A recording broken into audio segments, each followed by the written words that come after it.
Kita akan cek pengukuran untuk R7 ya. Ini R7 yang tipe lama atau yang tipe pertama. Jadi ini dia. Ini R7. Produknya tetap masih produk saya, cuma ini tipenya tipe yang lama. Dan tipe lama ini sudah saya sempurnakan dengan kehadiran yang tipe yang baru. Dan PCB yang tipe lama pun masih bisa dipergunakan dengan kita rubah sedikit. Intinya apa yang saya rubah itu adalah yang terbaik menurut saya, karena perubahan sesuatu itu membutuhkan sebuah perhitungan yang tepat. Karena merancang sebuah ampli jika tidak tepat itu mustahil dia akan bisa bekerja dengan sempurna. Jadi kita lakukan pengecekan dulu, karena ini tadi belum saya cek, sekarang kita cek. Untuk bias kita cek dulu. Sebentar, ini lampunya. Kita cek bagian positif. Nah, di sini bagian positif ya. Kita cek basisnya. Basis final kita cek di sini 456. Ini untuk rel yang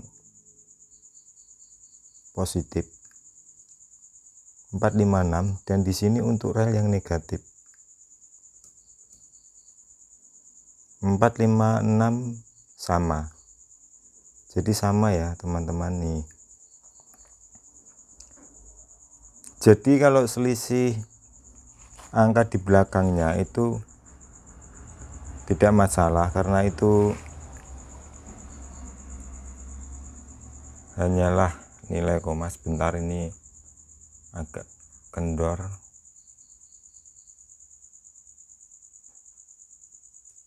Oh, groundnya copot ya. Bentar, groundnya ini lepas. Kita cek basis 459 458. Kenapa ini kadang geser sedikit? Karena di sini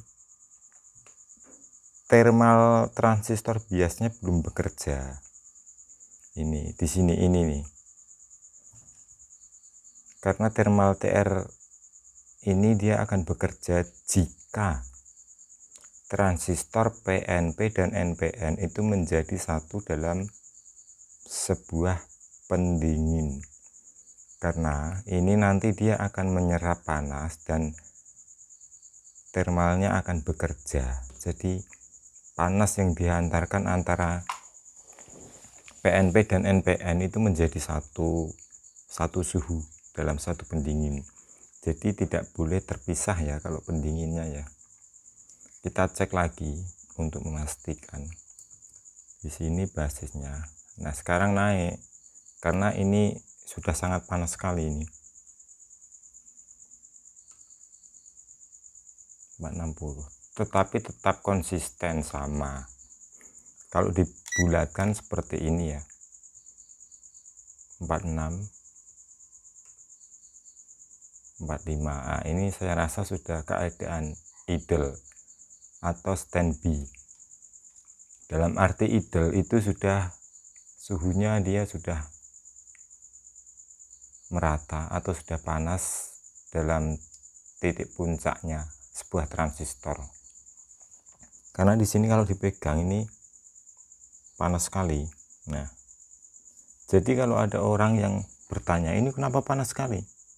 Ya jelas panas, karena ini harus ditempel di pendingin utama. Tidak ditempel seperti ini kan kalau hanya untuk mencoba beberapa menit ya, bukan harian. Ini saya coba pakai suplai kecil. Nah, nanti saya mau pakai yang suplai besar. Jadi kolektornya di sini cuma terbaca 60-an 59, dan di headphone-nya terbaca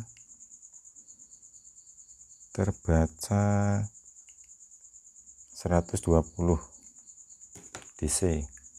Nah, itu nanti transistor finalnya dan osiloskopnya untuk kita coba ya. Ini power itu tenaganya istimewa, mantap, intinya tenaganya, tampilannya juga keren. Jadi untuk pengecekan osiloskopnya kita akan pakai suplai yang lebih tinggi daripada ini, karena nanti standar pakainya itu bukan di 120, dia dari trafo mau pakai 114 AC. Jadi kita harus coba lebih tinggi lagi dari suplai sekarang, karena besok ini dipakainya kurang lebih pakai 180 DC gitu.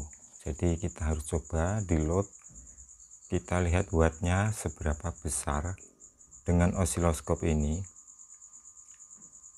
Tetapi kita juga akan berhenti di sini dulu untuk video testingnya ya, kita akan tayangkan di video yang selanjutnya ya. Ini 46, ini benar kan, ini sudah idle, sudah suhu idle, jadi sudah tidak ada kenaikan lagi. Cara kerja ampli itu seperti itu bro. Saat pertama dites itu misalkan biasanya 040 ya, tetapi kalau transistor ini sudah mulai panas, dia akan ada kenaikan. Itu ampli yang benar seperti itu kerjanya, karena fase-nya itu kan dia besar, arusnya fase itu besar. Kalau arus fase-nya kecil itu dia tidak ada efeknya. Tetapi kelemahan arus fase kecil itu adalah suara yang dihasilkan itu sungguh sangat jauh berbeda dengan fase yang lebih besar seperti itu. Jadi untuk clarity atau clean-nya itu jelas beda.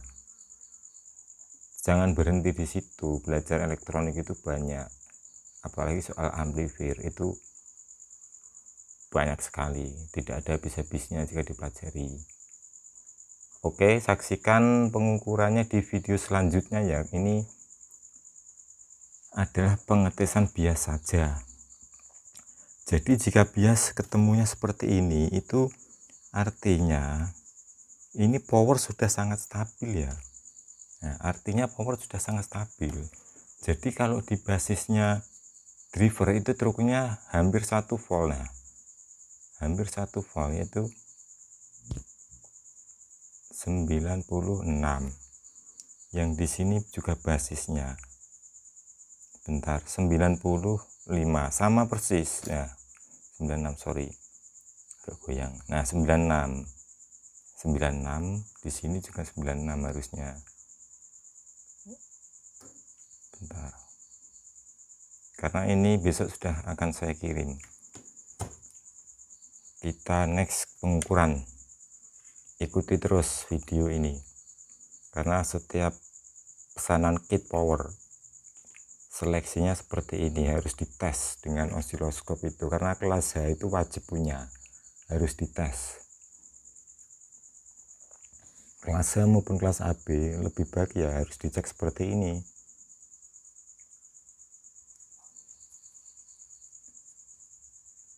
Ini minimal daya kalau pakai suplai terendah itu minimal 900 watt di 4 ohm. Itu kalau suplainya kecil. Kalau suplainya besar dia mampu sampai 2000 watt.